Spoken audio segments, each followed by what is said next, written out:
At the end of days, there is one true problem. You know what it is, and so do I. What's up, guys? Open here, and we want to do a nice little breakdown on the one true problem that Ryomen Sukuna, the king of curses, is. The one true problem he has. The one issue that currently plagues the very nature, the very plot, the very story of Jujutsu Kaisen itself. Especially here in our final act, a final act we've been building to over many, many years. But of course, this problem is simple yet complex, so you know we have a decent chunk to talk about. So let's not waste any more time and let's hop right into it. Editing me, ready, 3, 2, 1, go. What's up, guys? That guy with a pencil here. Fun fact, I do happen to have it on me and keep it on me at all times. And another fun fact, this is okay. Yes, I said it. This right here, the having of Satoru Gojo, it's absolutely fine, in my opinion. Whole hog. You know what else is okay? This is okay. From the glaze all the way down to the net of dismantles. This is perfectly fine. You know what else is perfectly fine? This is okay. This whole entire section, and even the removal of Higuruma Hiromi, perfectly fine. Absolutely fine. You know what else is okay? This is okay. The removal of Yuta Agotsu, the bisecting of him, in fact, I'd say that's perfectly fine. And even this is okay. The fact that Maki Zenin got hit so hard, it replayed 3 different times. All of that is okay. You may be wondering, why? What is okay about all this? Well, the reason I even bring this up is because there's a big debate going on within the community right now on whether or not Sukuna is just too strong, too powerful, too juicy, too jacked. Is the narrative doing too much? Is it doing Sukuna a disservice by actually slobbering down his meat so drastically, gobbling it up, consuming it for the entire world to witness? And at least in my opinion, no. Because what Gege has done is a very, very, very, very, very explicit and efficient job of explaining why no one has stood a chance. I'll be honest with you. As mighty as a Maki meat muncher as I am, I knew she was going to lose. I think you can ask the most confident Yuta fan out there, the most confident, the mightiest Yuta yucker this side of the Mississippi. They would have told you that Yuta Okotsu was going to lose. You can even ask the biggest Higuruma hype beast to ever exist, and they would most likely look you dead in the eyes and say, yes, of course Higuruma was going to lose. And of course, even going back to Kashimo Hajime, once again, you may have been able to run into the odd Kashimo creamer here and there that was convinced that somehow, some way, Kashimo Hajime was going to pull out a dub against Ryomen Sukuna. But even they knew. And heck, of course, we go back to what I am. I was going to say was, but what I am. One of the greatest, one of the mightiest, you could go to any of the mightiest Gojo Glazers in history. And while I was pushing a counter-narrative, and I still believe my counter-narrative could have worked, but once again, that's my biases, in my art of arts, ultimately, I'll admit, it makes sense that even Satoru Gojo would have fallen to the overwhelming might of Ryomen Sukuna. That's just how the way the world had to go. Slashed apart, broken down. But of course, why is this all okay? This overwhelming power, this drastic gap between our cast of protagonists and this main villain. Why is this okay? Because Gege has done an explicit job throughout the entire narrative to push this one.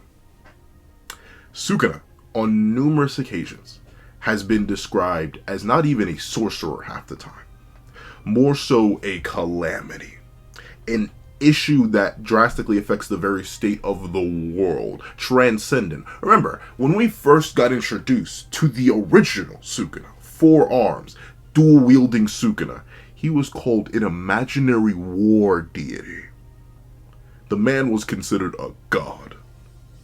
Even with Satoru Gojo's overwhelming power, even with him being responsible for changing the fundamental state of the world, even with his overwhelming influence that drastically affects the modern day, that put who knows how many curse users into hiding due to the sheer amount of his overwhelming girth, it was never to the level of Ryo and Sukuna. We had entire characters put into the narrative explicitly to slop Ryomen and Sukuna. Some earlier in the narrative, such as Urume, and some later in the narrative, such as Kashimo Hajime himself.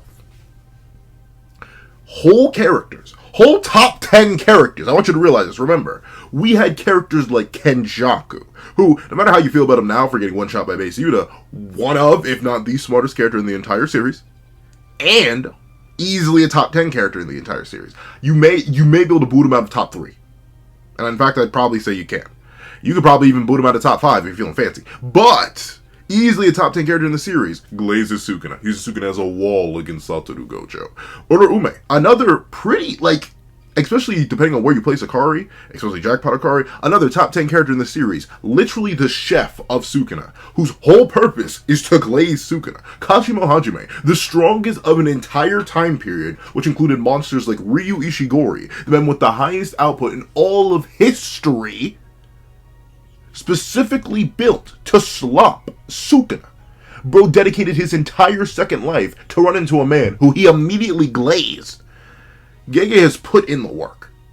Put in the work so well that all of this is okay. That the laws of Higurumi Hiromi, the laws of Kashimo Hajime, the laws of Yuta Okotsu, well, maybe not laws of Yuta Okotsu, he'll probably get back up, but the loss, temporary, of Maki Zenin, this domination, this overwhelming power, at least in my opinion, can't really be a problem. It'd be a problem if it wasn't established. It'd be a problem if Sukuna appeared 30 chapters ago, right before the battle started, and then was doing all this. Then I'd be like, whoa, what's happening? Where did this new big final villain come out of? In a similar vein, to something like a Kaguya. But of course, we have a Kaguya equivalent, that'll get its own video in the merger. But, with that being the case, okay, if that's not the problem, if Sukuna really does have one problem, what would it be if it's not the fact that he's overwhelmingly powerful, curb stomping our entire cast, or Ume is still holding off Akari, and we've run out of heavy hitters? Because one got hit with a black flash so hard to complete, it literally played 3 different times, and the other one's literally in his half. That's right, I said in his half. Because he's sliced in half. Like, what are we really supposed to do? And look at Yuji Itadori. Pieces. Sliced up like fine liver. What's the problem? What's the issue then, if not this? Well, the issue is only an issue if you think that Jujutsu Kaisen needs to follow fundamental shonen structures. What do I mean? Do you think that Ryomen Sukuna has to lose? If the answer is yes, there is a problem. If the answer is no, then there is no problem. But here's the thing. At least if you were to ask me, if you were to ask anyone else, even if you were to, well, okay, so admittedly some of the greatest Sukuna sloppers in history, they would most certainly be like, my glorious, vainglorious, gargantuan, girthy king could never lose. But, being real, I implore you to remember what kind of manga we're reading at the end of the day. I love Jujutsu Kaisen. Jujutsu Kaisen is subversive in the way it tackles the ever unfair nature of life. And how it inevitably gets followed by typically cruel, unrelenting, and unforgiving ends. But at the end of the day, it is still a shonen manga. Meaning that Ryomen Sukuna, our main villain, our main antagonist, our main opposition, has to lose. One way or another. But the problem is, due to how well the narrative glazed him, I'm not talking about a single coat or 2 coats or 3 coats or 4 coats. I'm talking a 16 coat glaze. We've now run into the issue where him losing, especially now, especially after the events of 253, cannot make sense. It can't. It simply cannot. Why? Because he's that overwhelmingly powerful. I know. I know it seems like a contradiction, right? I thought you said the power was fine. Yes, I believe how the power is presented and all that. It's fine. It makes sense within the context of the narrative. It was built up to for literally over hundreds of chapters. Like, we started glazing this man as early as chapter 1.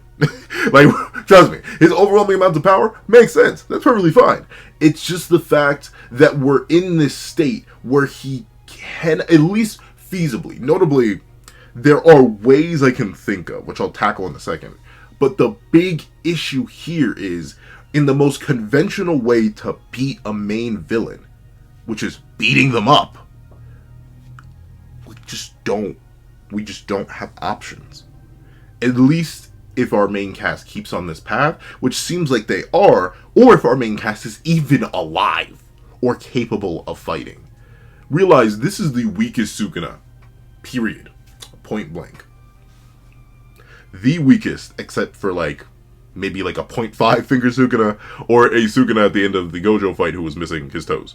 But this Sukuna is the weakest, and he's still manhandling our strongest characters. Second only to Satoru Gojo in unusual abilities and in some translations power. One tapped, in half. Saved by the bell, hallelujah. But one tapped, and in half. Yuji Itadori, clearly, in spite of weakening Sukuna, drastically, just not that guy, pal. Unfortunately, just not that guy. Cooked. Not cooked, presumably, but in danger. Everybody's too weak. And that leads to the issue where if Sukuna's going to lose, it's going to be his fault. And not in the good way. In the sense that we essentially do need to pull out either A, nonsense, or B, the only other logical solution. The only other logical solution would be none other than Megami Fushiguro. Now, here's the thing though. Gege has also sort of caused a problem here by making it make so much sense that Megami Fushiguro has given up that I cannot fathom in the 0.2 seconds that Yuji would likely have for another interaction with Megami Fushiguro that he could wake him up. That he could get him to not give up. As the narrator clearly says, when it came to the will to live, Megami Fushiguro's soul had already given up. That's it. And realize, Sukuna does not want Megami to wake up. He's more than willing to mess around, as we've seen through this entire encounter, but he still wants a body. He's not going to want Megami to wake up. Meaning Yuji won't have more than these 0.2 second interactions with Megami. If he can even have them at all, considering he falls after this. And is currently under recovery to the point where Maki genuinely has to run the ones with the assistance of Kusakabe and Ino. What are we supposed to do to beat the man? That's the main problem. It's outside of Megami suddenly waking up and getting the will to live again somehow. Because once again, he probably shouldn't. I'll be completely honest. The man shouldn't be able to spontaneously wake up of all and be like, yeah! Because he literally ran out of the will to live a long time ago, and Sukuna has taken extra precautions to make sure that the man doesn't wake up. How do we win? That's the big thing. How do we win without ripping out something or shattering all the buildup, all the waste, all the gap, everything? I don't know. And notably, this is a blessing and a curse. Ironically enough, Jujutsu Kaisen. The blessing is that I don't know. This is what keeps me attached every single week. This is what keeps me engaged and invested within the narrative, because I'm simply trying to figure out what madness Gege is going to whip up next, either to glaze Sukuna even more, or to somehow bring the king down. But at the same time, this is a curse. Because now it's going to feel like, no matter what Gege tells us, if Sukuna loses, it will feel contrived. Because everything that has been done to raise him up has kept him up too high. And everything that has been made to bring him down clearly has not mattered. Whether it be in the words of his own chef, or whether it be in his simple physical actions while missing a heart, perception blitzing someone who can literally see the future through reading the world itself, and bisect even the gods that walk among us. Sukuna is too mighty. He should not lose when he's at a story that fundamentally exists on the presumption that he will. That is the Sukuna problem. And that is what I wait to see for Gege to solve. But the question is, now, how would you solve it? How would you remove Ryoma Sukuna? How would you save the Jujutsu world? Please let me know in the comment section down below. I do thank you so much for watching. Please leave a like, share, comment, and subscribe, and make sure you hit that little notification bell so you don't miss out on any videos that come to the channel. Also, I do have a Patreon down below where you can support me for as low as $1 a month to get things like exclusive videos, early content, and more. You'll also become a member of the channel for as low as $3 a month to get the same perks and more. Some of those perks will include the live reaction to the very next chapter of Jujutsu Kaisen, ad-free variations of all my videos, and if you go a $25 Patreon or a $25 member, you can order whatever video you want. Now, and thank you so much for watching once again, and I hope you guys have a wonderful day. This is Zach with the Pencil, writing off.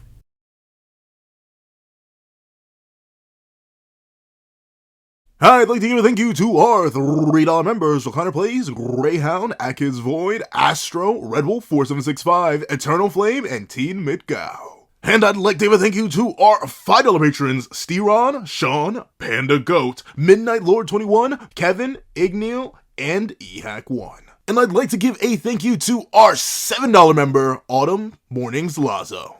And I'd like to give a big thank you to our $10 member, Jay Warrior. And I'd like to give another thank you to our $10 patrons, Joaquin and Idemokami. And I'd like to give a gargantuan thank you to our $25 member, Alex Ice Road. Along with another juicy thank you to our $25 patron, China Doll 09. And I'd like to give a final giga gargantuan thank you to our $25 patron, Calvin Elder.